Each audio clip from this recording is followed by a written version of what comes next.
Comprendre la santé, c'est connaître les acteurs qui en sont les responsables et toutes les actions qu'ils mènent au quotidien afin de nous assurer une meilleure prise en charge. Chers amis téléspectateurs, bonjour et bienvenue dans votre émission Pédagogie Santé sur Afrique Santé. Je suis Fabrice Kwasi pour vous servir.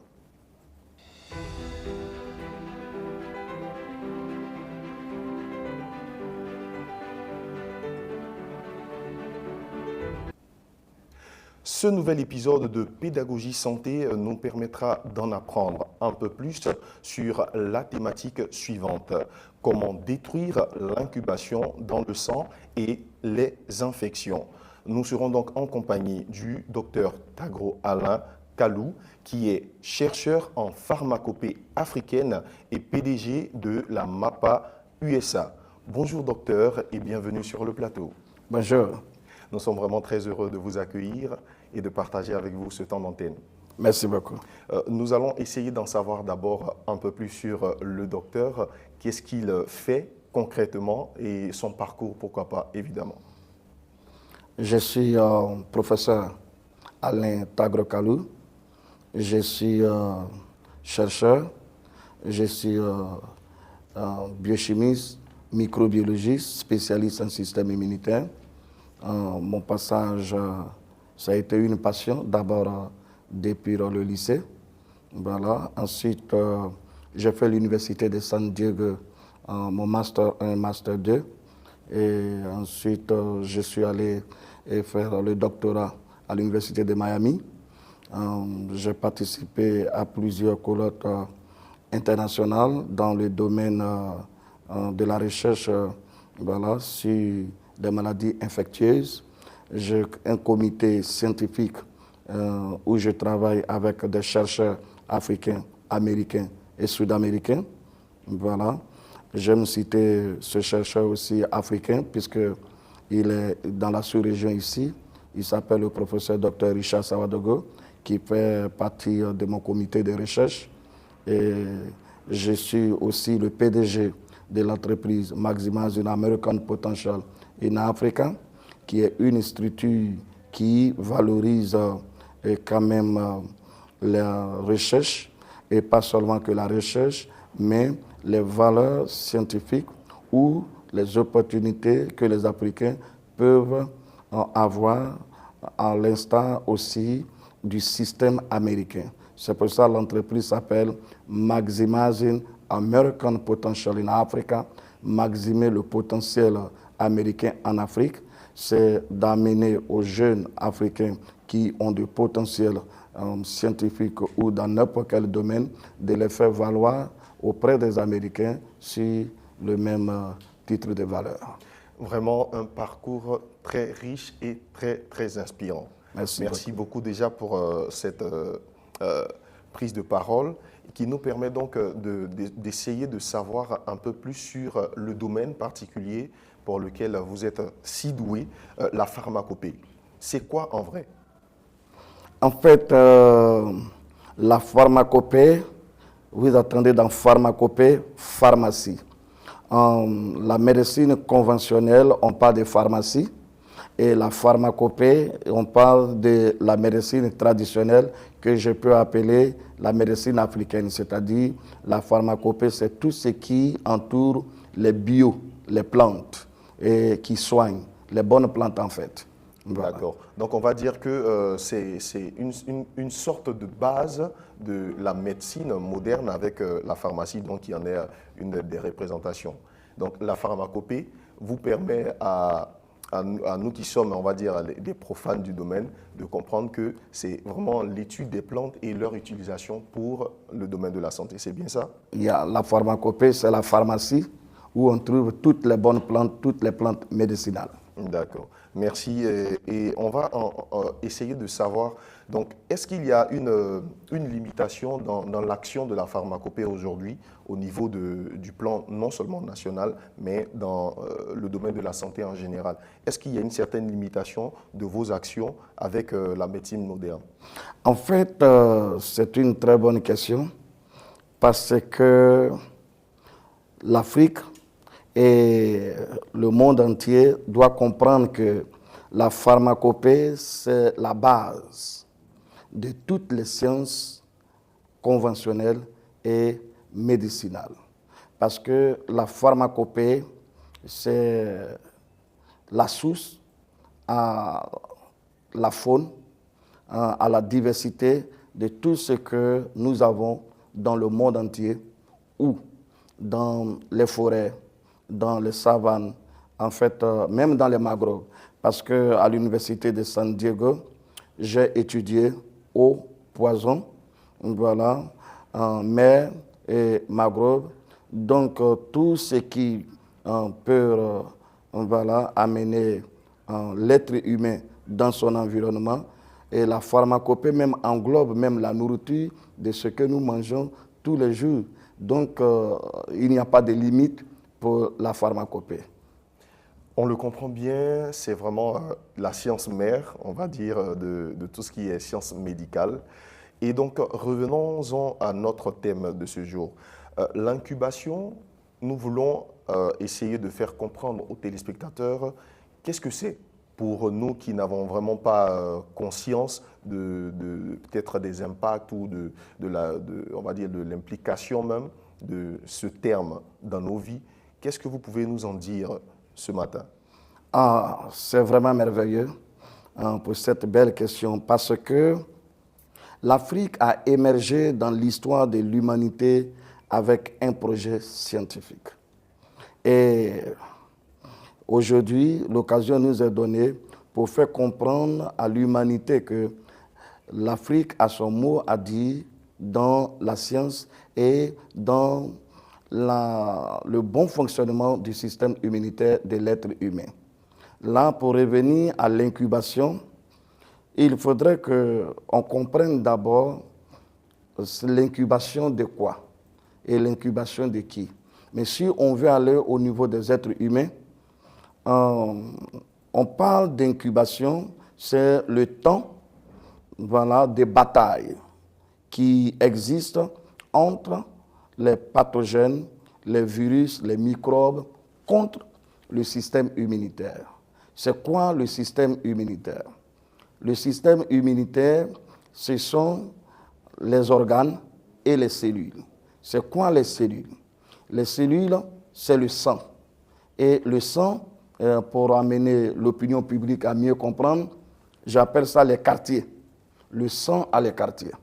Et on appelle ça les lobes dans le domaine conventionnel. Et ce quartier que j'appelle les globules blancs, c'est le quartier qui est le système de défense dans le corps de l'être humain. Il y a les globules rouges, eux, ils produisent l'hémoglobine, c'est-à-dire que leur quartier, ils fabriquent la couleur du sang. Et le deuxième qu'ils font là-bas, qui est très important d'ailleurs pour la vie de l'être humain, c'est-à-dire après le bon Dieu, comme on peut le dire, c'est là qui c'est le Dieu de l'être humain. Pourquoi? Parce que dans ce quartier, ça produit voilà, l'oxygène. Et le dernier quartier, c'est les plaquettes. Et ce quartier-là qui voilà, contribue à la circulation voilà, du sang. Vraiment, c'est un cours magistral que vous venez de nous dispenser et sur l'anatomie même et le fonctionnement, on va dire, de tout notre système immunitaire. Alors, nous allons donc essayer de comprendre comment le sang arrive à être contaminé. Comment est-ce qu'il arrive à être contaminé? Comment on peut, on va dire, expliquer cette contamination à nos téléspectateurs? Très bonne question. Le sang arrive à être contaminé et c'est cette contamination qu'on appelle l'incubation. C'est quoi? C'est-à-dire, ce sont les virus, les pathogènes, les microbes et tout ce qui est radioactif, voilà, comme le cas exhaust, c'est-à-dire que la pollution, voilà, tout ce qui peut exposer l'être humain au danger corporel. Voilà. Et ça vient faire quoi? Ça rentre dans le système, c'est-à-dire dans le corps, pour combattre les globules blancs. Parce que tout à l'heure, j'ai dit les globules blancs, c'est le quartier de défense, c'est-à-dire le système de défense. Donc, après les globules blancs, ça va attaquer les globules rouges. C'est ça le problème. C'est-à-dire que en attaquant les globules rouges, les microbes là vont s'installer dans le système et ils vont aller emprisonner le centre de fabrication de toutes ces cellules dans le corps qui est situé dans l'os qu'on appelle la moelle osseuse. Et cette guerre, voilà, prend 5 ans, nous, dans les labos, nous l'avons calculé et tout, et ça va emprisonner la moelle osseuse, et la moelle osseuse qui était chargée de faire la création de cellules qu'on appelle les cellules hématopoïétiques, c'est-à-dire les globules blancs, les globules rouges et les plaquettes, voilà, elle sera bloquée, et le remaniement qui se faisait, c'est-à-dire le renouvellement des cellules, voilà, sera au déficit. C'est-à-dire la moelle osseuse sera emprisonnée. Et dans l'emprisonnement de la moelle osseuse, les pathogènes vont commencer à se développer dans le sang. Et c'est pour ça que nous disons, en tant que spécialistes, que 90% de toutes les maladies que vous voyez sur la Terre proviennent du sang et à cause de l'incubation. Merci. C'est tellement bien dit et tellement bien expliqué qu'il est vraiment important qu'on puisse aussi mettre en avant le genre de symptômes que l'individu X peut manifester lorsque son sang est contaminé. Est-ce que vous pouvez donner quelques exemples de symptômes qui peuvent expliquer une contamination donc, du sang? Bien sûr. Et c'est là que la pharmacopée est extraordinaire. Parce que depuis la nuit des temps, voilà, elle alerte l'opinion publique, mais les gens ne font pas attention. Il y a des symptômes. Les symptômes sont plusieurs. Pourquoi? Parce que lorsque le sang commence à être pollué, c'est comme une voiture qui a des problèmes au niveau de l'électricité, c'est-à-dire qu'au niveau de son système de fonctionnement. La voiture va avoir un mouvement incontrôlé. L'être humain va commencer à avoir les vertiges, par exemple.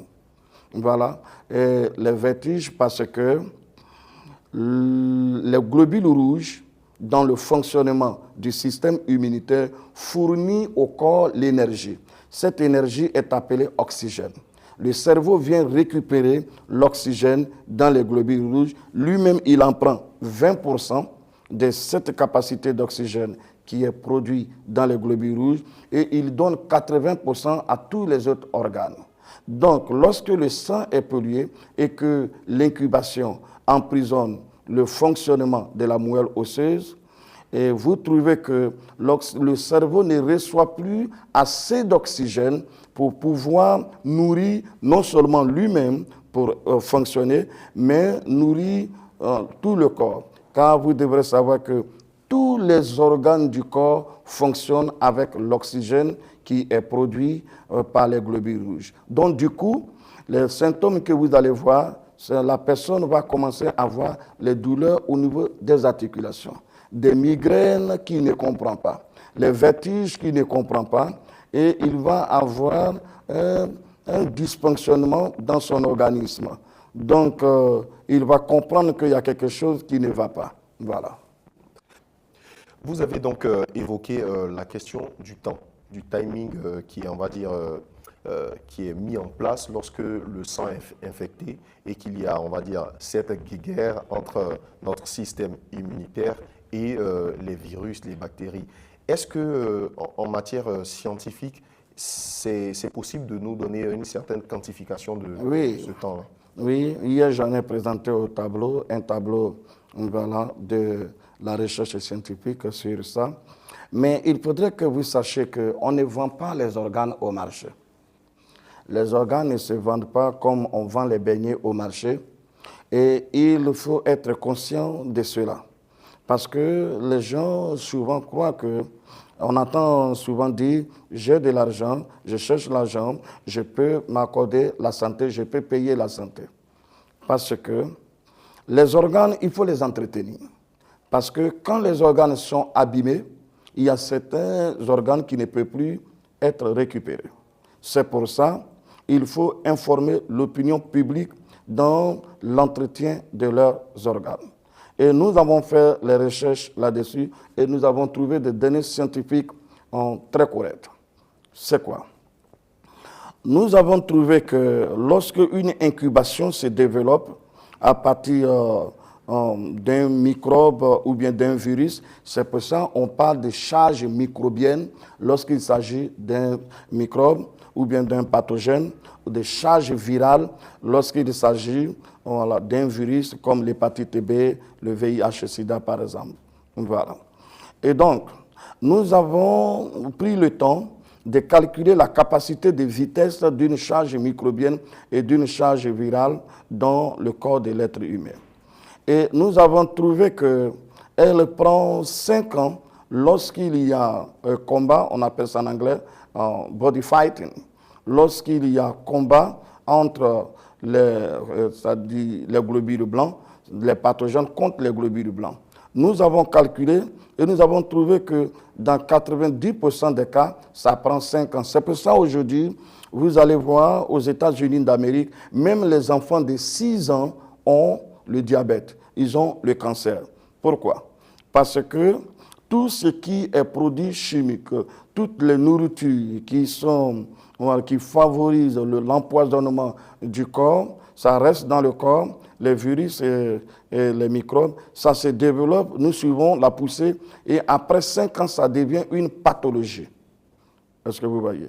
Et donc, quand vous partez à l'hôpital, par exemple, vous allez trouver, on dit, votre taux de glycémie a augmenté, vous allez trouver ils vont trouver que le taux de cholestérol a augmenté, vous allez trouver que vous avez des vertiges et tout ça. Ils vont vous donner des génériques pour essayer de calmer cela. Or, nous, dans la pharmacopée, dans la recherche de la médecine africaine, et que nos parents ont utilisé il y a des décennies, parce qu'en ce moment, la technologie n'avait pas encore évolué, et nos parents se soignaient avec cette technologie de la pharmacopée.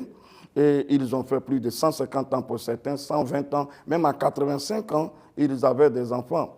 Et cela sous-entend qu'ils étaient oxygénés. Mais comment? Et parce qu'ils ont trouvé que la façon de s'empoisonner était dans le sang. Qu'est-ce qu'ils faisaient, nos parents? Vous allez voir dans le comportement, chez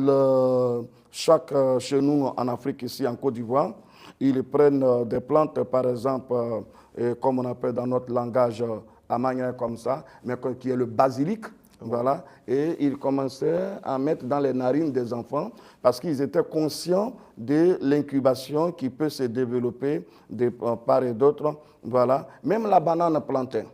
La peau de la banane plantain, quand on coupe la banane et on la prépare avec sa peau, moi j'en ai au labo, j'en ai étudié l'eau qui sort de la banane plantain, préparée avec la peau, c'est 12% d'antibiotiques. Donc, même l'orange simplement, avec son écorce qu'on presse, que les Africains cueillent dans leur brousse pour boire, c'est 17% d'antibiotiques. Même le taro.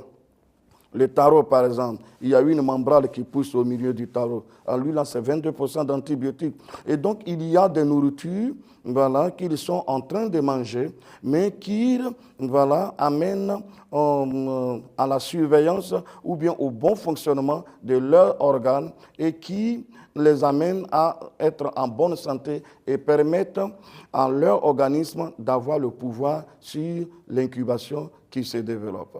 Donc, et voilà, le temps que nous avons calculé par rapport à cela nous a permis de pouvoir concevoir un programme, un système qui permet de suivre de près l'évolution de l'incubation. Et nous l'avons trouvé que lorsque cette incubation prend 5 ans, vous partez avec les génériques et vous trouvez que la médecine conventionnelle vous donne des génériques et on vous dit que le corps va s'auto-guérir.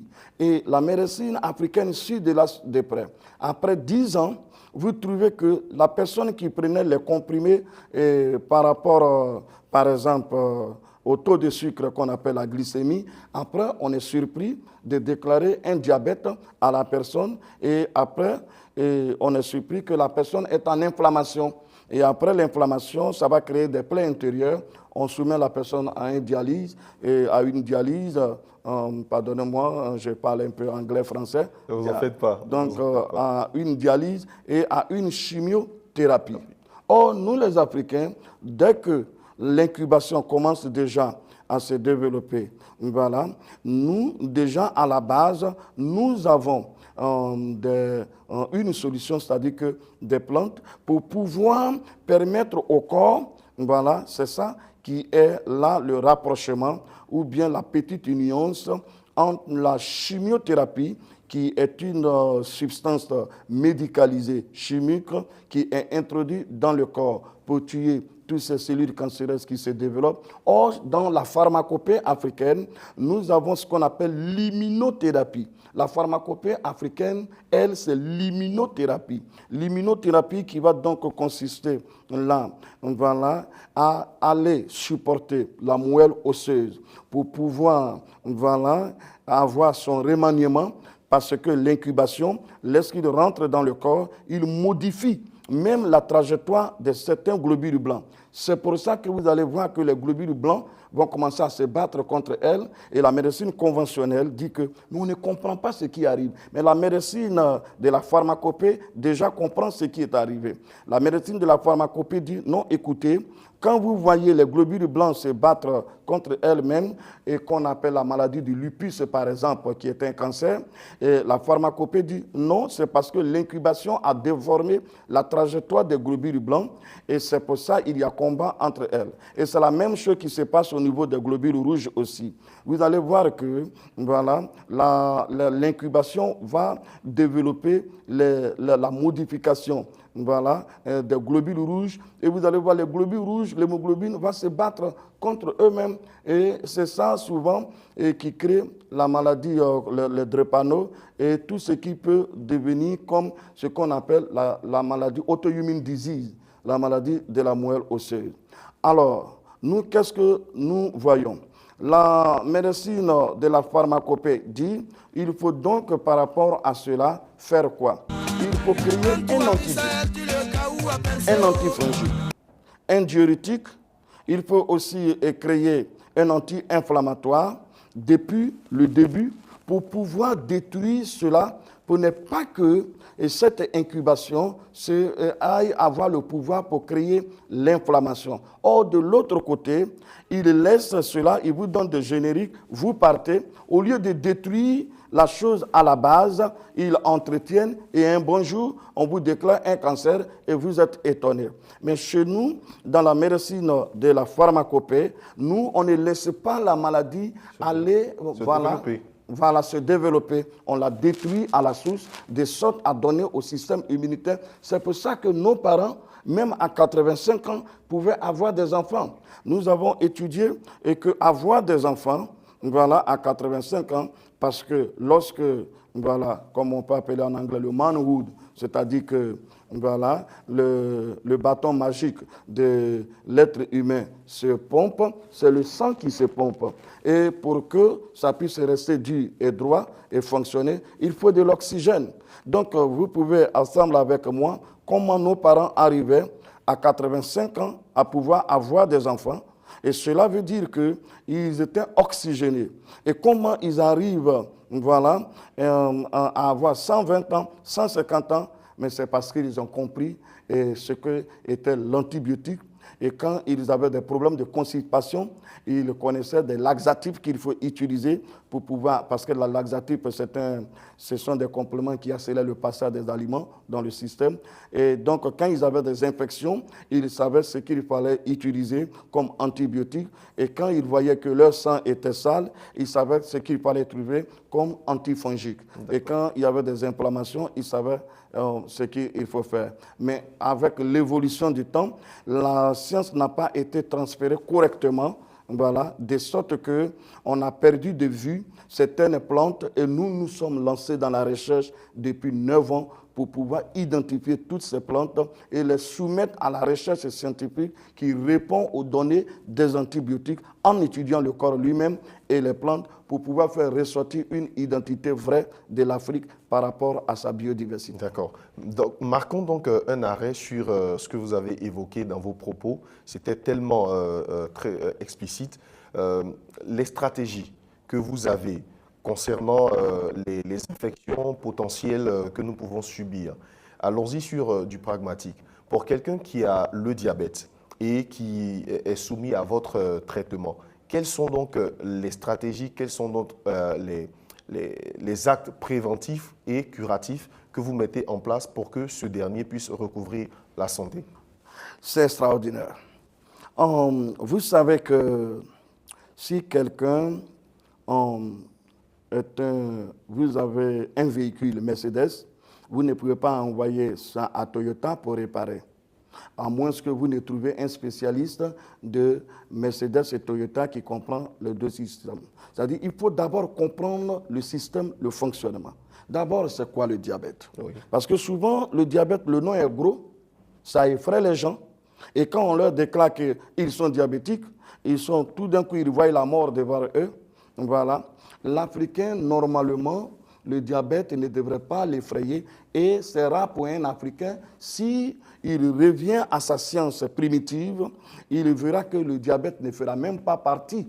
Voilà. J'ai écrit un article en 2013 où je dis que Africains, faites attention car ce qui donne le diabète aux autres est en train d'arriver chez vous. C'est quoi le diabète?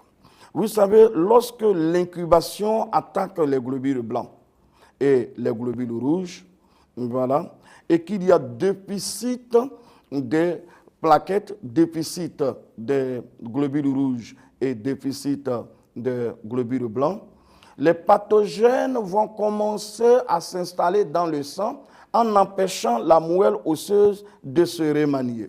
Parce que la moelle osseuse, chaque 4 mois, voilà, parce qu'il y a 2 remaniements dans le corps. Il y a le remaniement des cellules et le remaniement de l'os. Le remaniement des cellules, ça se passe chaque 4 mois. C'est-à-dire la moelle osseuse elle va produire des cellules hématopoïétiques qui englobent tout ce que vous pouvez connaître, globules blancs, globules rouges, plaquettes. Et le remaniement de l'os, lui, c'est chaque 10 ans où les tissus osseux vont se changer pour permettre au fonctionnement de l'os de pouvoir grandir, grossir, selon la taille du corps qu'il supporte. Voilà. Donc, lorsque le remaniement ne se fait plus, l'incubation va s'installer dans le système et il va commencer à créer une pollution. Et c'est ça la pharmacopée, déjà dit, faites attention, il y a une pollution qui est en train de se développer.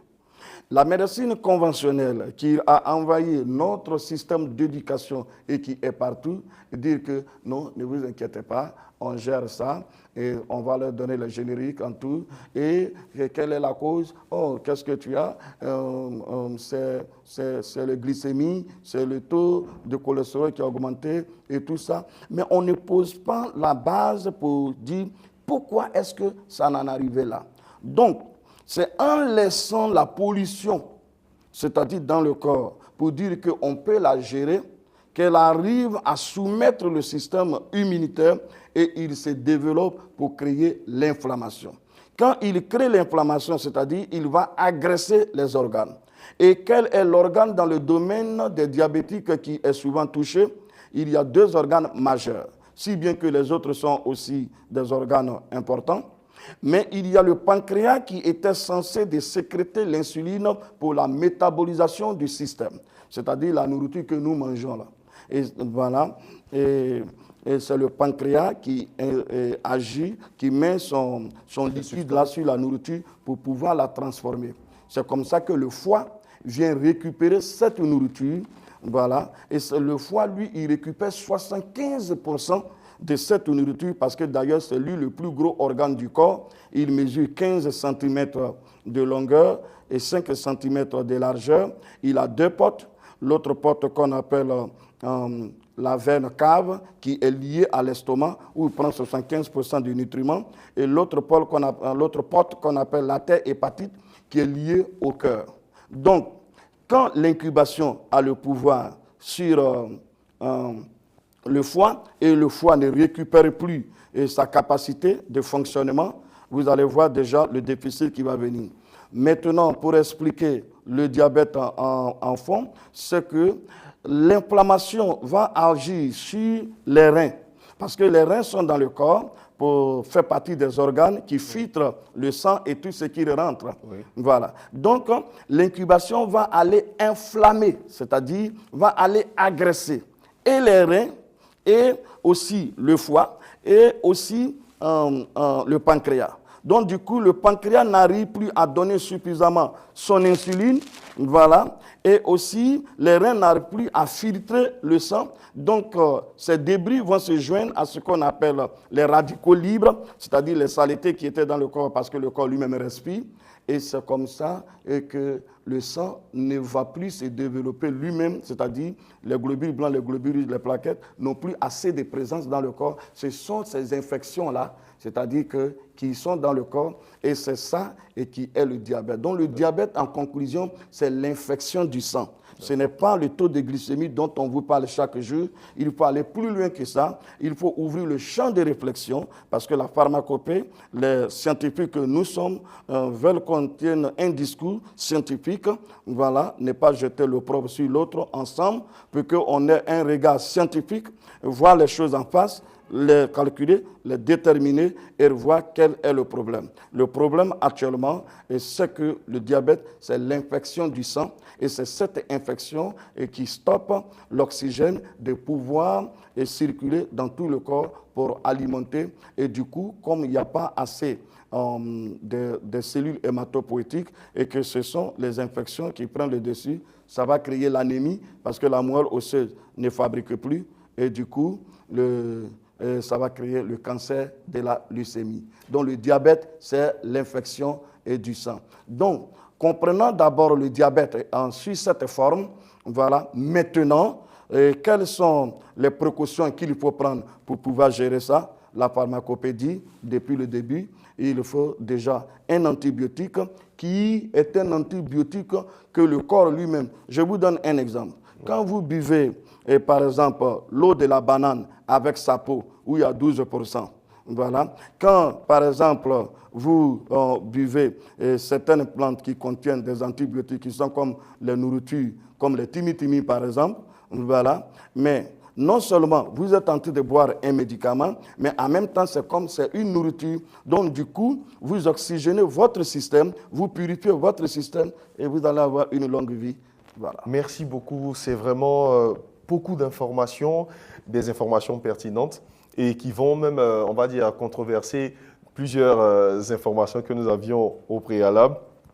La médecine, on va dire, de la pharmacopée est donc une solution prompte pour toutes sortes de maladies ou toutes sortes d'infections que nous subissons. Nous comprenons donc que la solution est toute trouvée.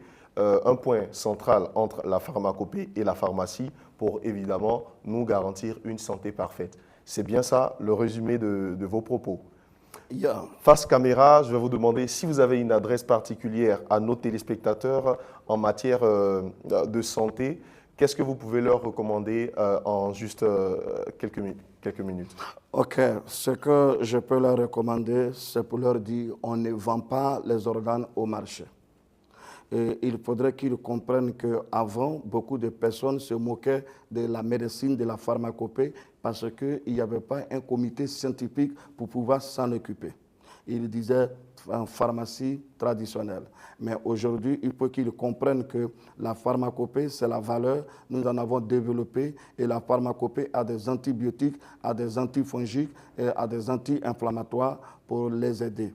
Et il faut le dosage. Le dosage, nous sommes les spécialistes et nous avons des universités. L'université de Phoenix, de Chicago, c'est un labo et que j'en ai visité et j'en ai fait et je travaille toujours voilà, dans ces labos et avec certains hôpitaux voilà, aux États-Unis. Et je crois qu'ils sachent qu'on a beaucoup à dire là-dessus, mais comme le temps ne nous permet pas. Effectivement. Voilà, et, c'est MAPA, Maximizing American Potential in Africa. Notre contact, c'est ça? Si vous voulez, bien évidemment, votre contact, ce ne serait pas mauvais.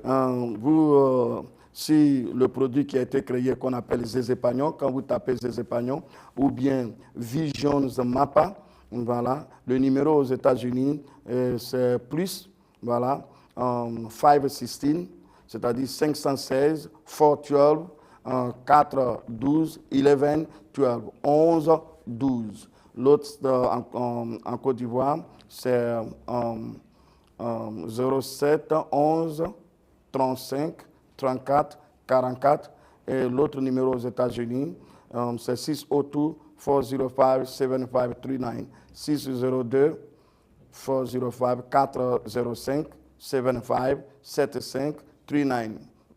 39. Merci beaucoup, professeur.